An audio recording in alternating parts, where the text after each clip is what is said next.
ಬಹುತೇಕ 28% ಇದ್ದದನ್ನ 15%, 18% ಇದನ್ನ 5% ಇಳಿಸಿದ್ದಾರೆ. ಬಹಳಷ್ಟು ಗ್ರಾಹಕರಿಗೆ ಅನುಕೂಲ. ನೋಡಿ, ದೇಶದ ಪ್ರಧಾನಮಂತ್ರಿಗಳಾಗಿರ್ತಕ್ಕಂಥ ಸನ್ಮಾನ್ಯ ನರೇಂದ್ರ ಮೋದಿ ಅವರು ಯಾವಾಗಲೂ ಕೂಡ ಬಡವರು ಮತ್ತು ಮಧ್ಯಮದ ವರ್ಗದವರಿಗೆ ವಿಶೇಷವಾಗಿರ್ತಕ್ಕಂಥ ಚಿಂತನೆಯನ್ನು ಮಾಡ್ತಕ್ಕಂಥ ವ್ಯಕ್ತಿಗಳವರಾಗಿದ್ದಾರೆ. ಅದ್ರ ಜೊತೆಗೆ ದಸರಾ ಮತ್ತು ದೀಪಾವಳಿ ಹಬ್ಬಕ್ಕೆ ಇಡೀ ದೇಶದ ಜನತೆಗೆ 140 ಕೋಟಿ ಜನತೆಗೂ ಕೂಡ ಒಂದು ಅತ್ಯದ್ಭುತವಾಗಿರ್ತಕ್ಕಂಥ ಕಾಣಿಕೆಯನ್ನ ನರೇಂದ್ರ ಮೋದಿ ಅವರು ಇವತ್ತು ಕೊಟ್ಟಿದ್ದಾರೆ.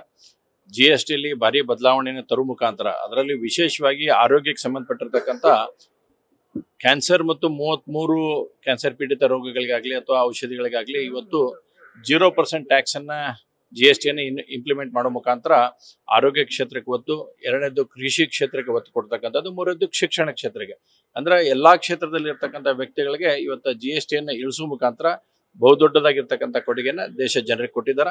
ಶ್ರೀಮತಿ ನಿರ್ಮಲಾ ಸೀತಾರಾಮನ್ ಅವರು ಕೂಡ ಇದನ್ನು ಬಹಳ ಯೋಚನೆಯನ್ನು ಮಾಡಿ ಇವತ್ತು ಬೇರೆ ಬೇರೆ ದೇಶಗಳು ಯಾವ ರೀತಿಯಾಗಿ ವರ್ತನೆಯನ್ನು ಮಾಡ್ತಾ ಇದ್ದಾವೆ ಅನ್ನೋಂಥದ್ದನ್ನು ಒಂದ್ ಕಡೆ ಆದ್ರೆ ನಮ್ಮ ದೇಶದ ಆರ್ಥಿಕ ಪರಿಸ್ಥಿತಿಯನ್ನ ಸಂಪೂರ್ಣ ಸಬಲೀಕರಣ ಮಾಡುವಂತ ನಿಟ್ಟಿನಲ್ಲಿ ಬಹುದೊಡ್ಡದಾಗಿರ್ತಕ್ಕಂಥ ಕೊಡುಗೆಯನ್ನ ಕೇಂದ್ರ ಸರ್ಕಾರ ಇವತ್ತು ಕೊಟ್ಟಿದೆ. ಸೆಪ್ಟೆಂಬರ್ 5ಕ್ಕೆ ಒಂದು ಪ್ಯಾಲೇಸ್ ಗ್ರೌಂಡ್ ಒಂದು ಕಾರ್ಯಕ್ರಮ ನಡೀತಾ ಇದೆ. ಬೇರೆ ಬೇರೆ ದೇಶದ ಮುಸ್ಲಿಂ ಧರ್ಮಗಳು ಬಂದು ಇಲ್ಲಿ ಧರ್ಮ ಪ್ರಚಾರ ಮಾಡುವಂತ ಹುನ್ನಾರಗಳು. ಸರ್ಕಾರ ಕೂಡ ಅದಕ್ಕೆ ಅನುಮತಿ ಕೊಟ್ಟಿದೆ. ಟೂರಿಸ್ಟ್ ವೀಸಾ ತೆಗೆದುಕೊಂಡು ಯಾರು ಕೂಡ ಧರ್ಮ ಪ್ರಚಾರ ಮಾಡ್ತಾ ಇದ್ದಾರೆ ಅಂತ ಆರೋಪ ಇದೆ. ನಾಳೆನೇ ಕಾರ್ಯಕ್ರಮ. ನೋಡಿ, ಇವತ್ತು ಸರ್ಕಾರ ವಿಶೇಷವಾಗಿ ಕರ್ನಾಟಕದಲ್ಲಿ ಇರ್ತಕ್ಕಂಥ ಕಳೆದ 2 ವರ್ಷ 4 ತಿಂಗಳಿಂದ ಆಗಿರ್ತಕ್ಕಂಥ ಸರ್ಕಾರ ಯಾವಾಗಲೂ ಕೂಡ ಅಲ್ಪಸಂಖ್ಯಾತರ ತುಷ್ಟೀಕರಣ ನೀತಿಯನ್ನ ಪರಮೋಚ್ಚ ಅವಧಿಗೆ ತೆಗೆದುಕೊಂಡು ಹೋಗುವಂಥದ್ದನ್ನು ನಾವು ನೋಡಿದ್ದೇವೆ. ಕೇವಲ 1, 2, 3 ಹಂತ ಅಲ್ಲ, ಎಲ್ಲಾ ಹಂತದಲ್ಲಿ ಕೂಡ ಅದನ್ನ ವಿಸ್ತೃತ ಮಾಡ್ತಕ್ಕಂಥ ಪ್ರಯತ್ನ ಆಗ್ತಿದೆ. ಮತ್ತು ವಿಶೇಷವಾಗಿ ಬೆಂಗಳೂರಿನಲ್ಲಿ ನಾಳೆ ನಾಡ್ದು ಅಂದ್ರೆ 5-6 ನಡೀತಕ್ಕಂಥ ವಿದೇಶಗಳಿಂದ ಟೂರಿಸ್ಟ್ ವೀಸಾ ಮೇಲೆ ತೆಗೆದುಕೊಂಡು ಬಂದು ಅವರಿಗೆ ಧರ್ಮ ಪ್ರಚಾರ ಏನ್ ಮಾಡಕತ್ತಾರೆ, ಇದನ್ನ ಭಾರತೀಯ ಜನತಾ ಪಾರ್ಟಿ ನಾವು ಖಂಡನೆಯನ್ನು ಮಾಡ್ತೇವೆ. ಯಾವುದೋ ಕಾರಣಕ್ಕೂ ಸರ್ಕಾರ ಏನಾದ್ರೂ ಎಚ್ಚೆತ್ಕೊಳ್ಳಿ. ಈಗ ನಾಡದ ಹಬ್ಬ ದಸರಾದಿಂದ ಹಿಡ್ಕೊಂಡು ಏನೇನು ಸಮಸ್ಯೆಗಳನ್ನ ಉದ್ಭವ ಆಗಿದ್ದಾವೆ, ಧರ್ಮಸ್ಥಳದ ಬಗ್ಗೆ ನಡೆದಿರ್ತಕ್ಕಂಥ ಘಟನೆಗಳಿಗೆ ಈಗ ಇನ್ನೂ ಹಸಿರು ಇರುವಾಗಲೇ ಈ ರೀತಿಯಾದಂಥ ಕಾರ್ಯಕ್ರಮಗಳಿಗೆ ಆಯೋಜನೆಯನ್ನು ಕೊಡುವ ಮುಖಾಂತರ ಸರ್ಕಾರ ತಪ್ಪ ಹಾದಿಗೆ ಹೋಗ್ತಾ ಇದೆ ಅನ್ನೋದನ್ನ ಬಹಳ ಸ್ಪಷ್ಟ ಆಗೈತೇನೆ. ಮತ್ತು ನಾವು ಭಾರತೀಯ ಜನತಾ ಪಾರ್ಟಿ ಖಂಡಿಸ್ತೇವೆ. ಯಾವುದೇ ಕಾರಣಕ್ಕಿಂತ ಮಾಡಕ್ ಕೊಡಬಾರ್ದು ಅನ್ನೋ ಆಗ್ರಹವನ್ನು ಕೂಡ ಭಾರತೀಯ ಜನತಾ ಪಾರ್ಟಿ ಮಾಡುತ್ತೆ. ಈಗ CM ನಿನ್ನೆ ಈ ವಿಚಾರ ಬಗ್ಗೆ ಕೇಳಿದಾಗ ಇಲ್ಲ ನಾನು ಆಯೋಜಕರಿಗೆ ಹೇಳಿದ್ದೀನಿ ಆ ರೀತಿ ಯಾವುದೇ ರೀತಿ ಭಾಷಣ ಮಾಡಕ್ಕೆ ಅವಕಾಶ ಕೊಡಬಾರ್ದು.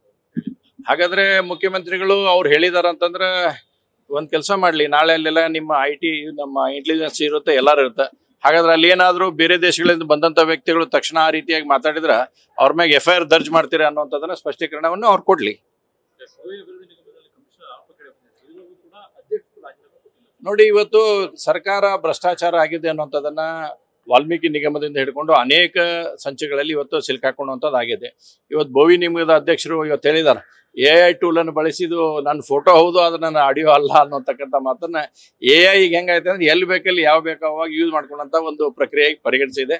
ಸರ್ಕಾರ ತಕ್ಷಣ ಎಚ್ಚೆತ್ತುಕೊಳ್ಬೇಕು. ಸನ್ಮಾನ್ಯ ಮುಖ್ಯಮಂತ್ರಿಗಳು ಅಧ್ಯಕ್ಷರ ರಾಜೀನಾಮೆಯನ್ನು ಪಡ್ಕೊಳ್ಳೋ ಮುಖಾಂತರ ಭ್ರಷ್ಟಾಚಾರಕ್ಕೆ ನಾವು ಒತ್ತು ಕೊಡಲ್ಲ ಅನ್ನೋಂಥ ಸಂದೇಶವನ್ನ ಜನರಿಗೆ ಕೊಡಬೇಕು.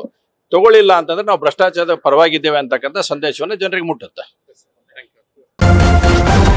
ನ್ಯೂಸ್ ಫಸ್ಟ್ ನಿರ್ಭೀತಿಯಿಂದ ನಿಮ್ಮ ಪರವಾಗಿ.